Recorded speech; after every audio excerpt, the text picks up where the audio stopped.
Hi, and welcome to another Waterbury Hospital podcast. My name is Jeremy Rodrigo, your host, and joining me today is Dr. James Aglio. He's a relatively new surgeon to our area. He's an orthopedic surgeon and specializes in the upper extremity and the hand, and he brought props. We always love props on the podcast.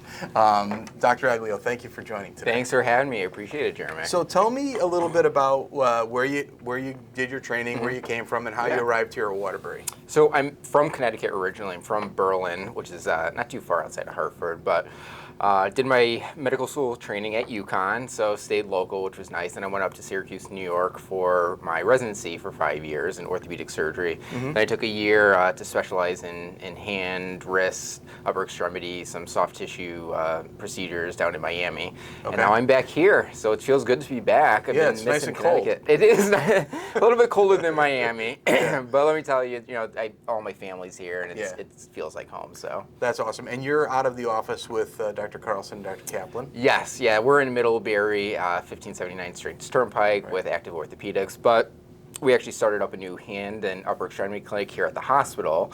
So I don't know if you know about that. No, tell me about that. Tell me about the upper extremity clinic. So we just, I want to say it was 3 weeks ago, we just opened it up. Little slow to start, but as time goes by, it's actually getting pretty busy, which is nice. We have it on Wednesday mornings between around 8 and 11, but work around everyone else's schedule. Right. See anything hand or upper extremity, whether it's ranging from carpal tunnel syndrome, trigger digits, wrist arthritis, wrist fractures. We kind of do it all. And this is at 160 Robbins Street. It is at the Chase Robbins. Outpatient Clinic. Correct. Chase Outpatient Clinic, 160 Robbins Street. Dr. Aglio. Go on. So tell us about when we talk about hand issues and ailments, tell me about some of the common things that you're going to see at the clinic. So very common things, kind of the bread and butter. A lot of times we see carpal tunnel syndrome, which a lot of people always say, oh, my wrist hurts, it must be carpal tunnel syndrome. Well, yes and no. Carpal tunnel syndrome is actually it's a nerve entrapment syndrome at the level of the wrist. So these are your carpal bones right here. And then you actually have a ligament that overlies this tunneled area. Through that tunnel, you have 9 flexor tendons. You also have what's called the median nerve. So when that nerve gets compressed, it can lead to carpal tunnel syndrome. I usually tell patients, the nerve's nice and happy when it's ZD. It gets compressed to linguini. It's not really happy. Right. I kind of stole that from one of my mentors. I like that.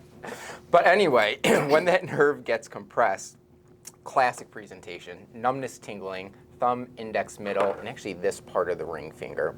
The other half of the ring finger and the small finger is a different nerve entrapment syndrome. But long story short, conservative treatment options. Sometimes it can go away, sometimes it doesn't go away, and that's when you need the surgery. But nighttime wrist bracing, keeping the wrist in neutral, preventing that nerve from getting kinked off like this or getting stretched like this, can usually resolve a lot of the nighttime symptoms. But when it persists during the day, gets into your activities and keeps you from doing things that you want to do, then we have a more serious discussion about surgery.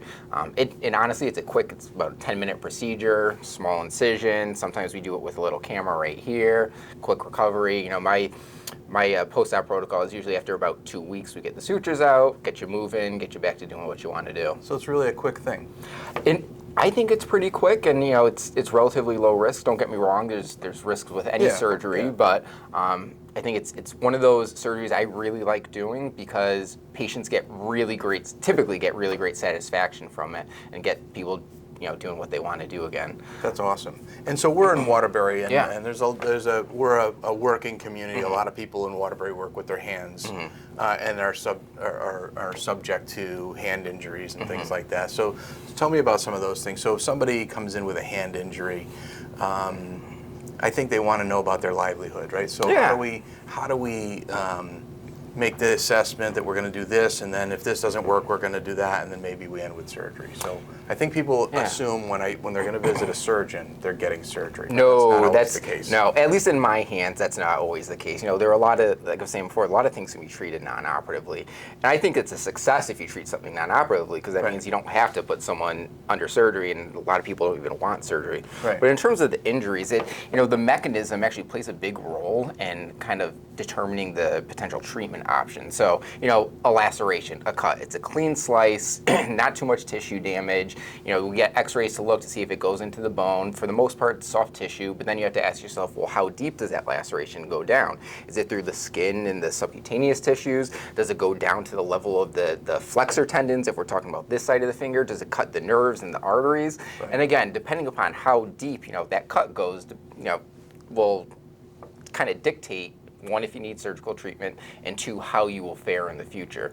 Now, we talk about other injuries, such as crush injuries. Those, in my opinion, are typically the worst, because it's not just an area that gets cut. It's a huge zone of injury. Not only is the site that's been impacted affected, but also surrounding areas. Yeah. You get a lot of tissue death, a lot more complex fractures. Yes, there are some crush injuries that we can say, hey, we're gonna sit and watch it. Yeah. Then other ones might need emergent surgery to get immediately debrided or get some sort of fixation into the bone.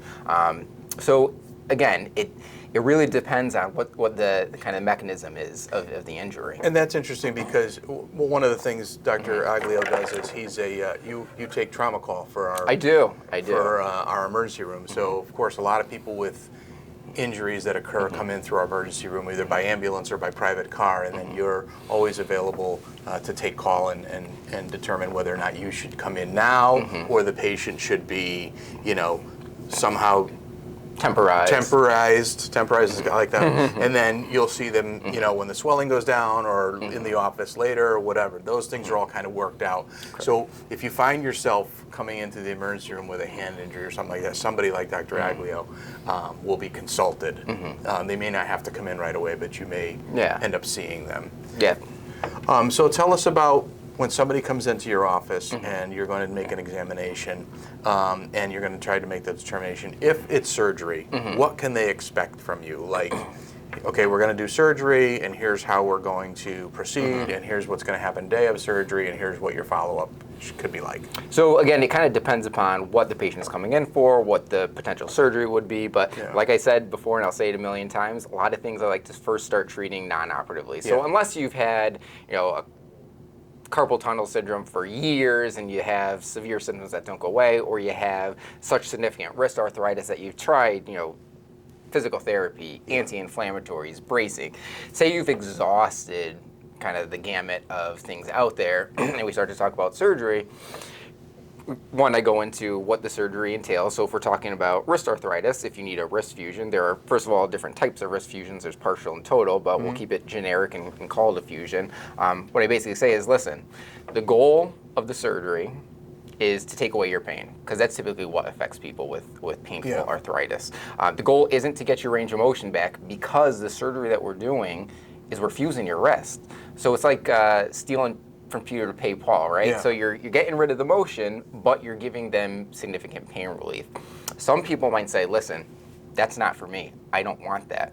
Then we have a discussion, well, do you want to continue doing these conservative things? Do you want another opinion? I love getting opinions from other people in case someone doesn't like what I have to say. Right. But if they do decide to go through with surgery, then we talk about all the risks and benefits, right? So benefits, pain relief. Yeah. Risks, I tell everyone this, whether it's a trigger digit release, which is quick, whether it's a Dacor veins tendonitis release, or it's a wrist fracture, infection, blood loss, damage to nerves, arteries, veins, soft tissue. Yeah. Possibility of worsening of your symptoms, possibility that the symptoms don't go away, or they go away and they come back and you need another surgery. Yeah. We don't anticipate those things happening, right? But you still have to make the patients aware that there are significant risks with surgery. Now, I understand we're not doing abdominal surgery and that we're not doing anything crazy and messing with the bowels, but still with the hand, it's the livelihood of people and it's how they function and do their work. Yeah. But again, for the most part, low risks, but I still think everyone has to be aware. And then in terms of the post-op, different procedures have different protocols. So if it's a bony procedure and we're fixing a bone or we're fusing a bone, I usually keep people immobilized between 6 to 12 weeks, depending upon what the surgery is, what the injury is, what's being done. If for soft tissue things, I'm quite conservative. I usually say, listen, once the skin heals, you can do whatever you want. Awesome. Gradually get back into what you're doing, because once that incision heals, inflammation still has to go away, pain still has to go away, but part of orthopedics is getting people back to what they were doing as soon as possible. And again, it really only takes skin about 24 to 48 hours to re-epithelialize, so to get that top layer. Yeah. Scar formation and maturation takes a little bit longer, but in my mind, once that top layer heals and it's not at risk for reopening, I like to get people moving and doing what they want to do as soon as possible. So one of the things that always intrigued me about hands is they're very small. There's a lot of nerves in here, and so you have like your magic glasses here. Those are my magic glasses. I mean, so this is very small, tiny little things that you're trying to fix. How do you manage to do that? So for the microscopic, I mean, really small level. So I use these loupes quite a bit of time. I mean, they make different magnifications. These are 3.5, so it's 3.5 times the size of whatever the actual anatomic structure is.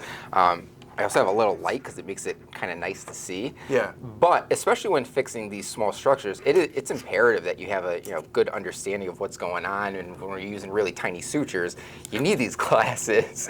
They look kind of silly. I always say I look like a giant nerd, but I kind of embrace it. Yeah. Let's see if we can get these on. But they really help me, do what I'm doing. And yeah, it looks kind of funny, but I love it. I can see everything I'm doing. But to your point, there are some structures that are microscopic, and we actually use operating microscopes to fix them. So if you're doing a digital nerve repair, digital artery repair, for the most part, I like to use a microscope for that, just because they're so tiny, and then the suture you use is essentially microscopic. It's thinner than it's like 1/10 of the size of a strand of your hair. Wow. And so you use these little jeweler forceps, like a little watchmaker would, and it's very slow and intentional movements that you're doing. But I think that's the fun part. And that's got to be like hours. I mean, is that depending upon what you're doing? Yes.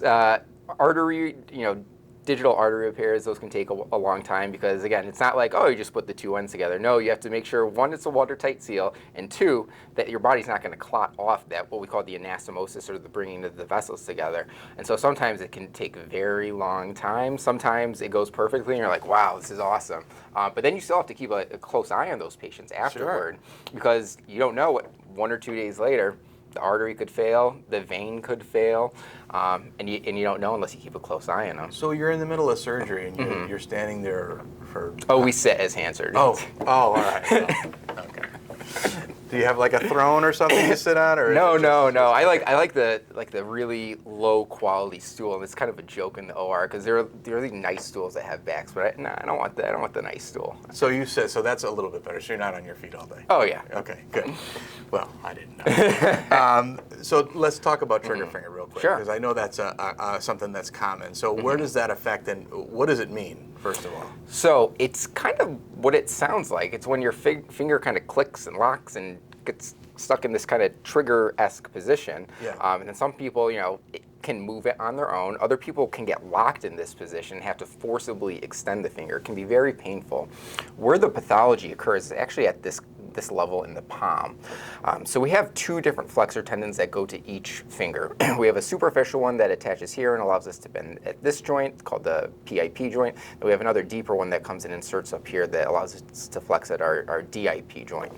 So those tendons, they run in this very intricate sheath and pulley system. So think about it. If you had 2 tendons that went up to here, or one that attached here, and you try to bend your finger and there wasn't something holding these tendons in close proximity to the bone, you develop what we call bowstringing. So it looks like a bow, right? Yeah. So these little pulleys lie over the tendons and allow the tendons to not bowstring and to glide smoothly. Well, there's one of these pulleys that we call the A1, or the annular 1 pulley, that's right down here.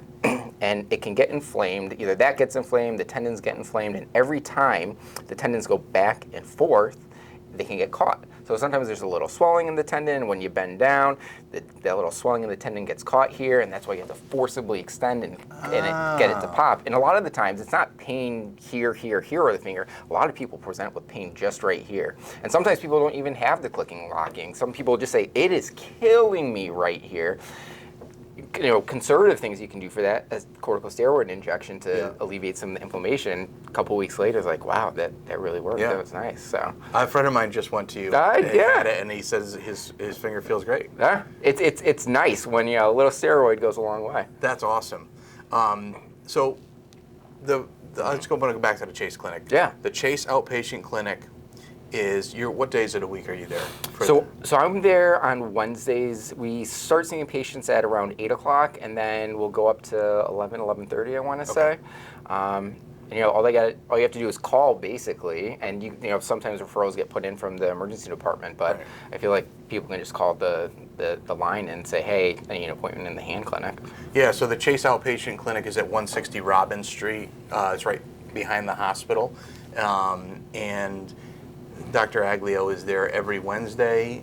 You can either call the Chase Clinic and ask for an appointment to see him, or you can get a referral from the emergency room or your primary care physician, and we're happy to see you at the Chase Clinic.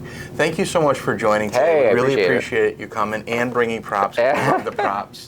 We'll catch you next time.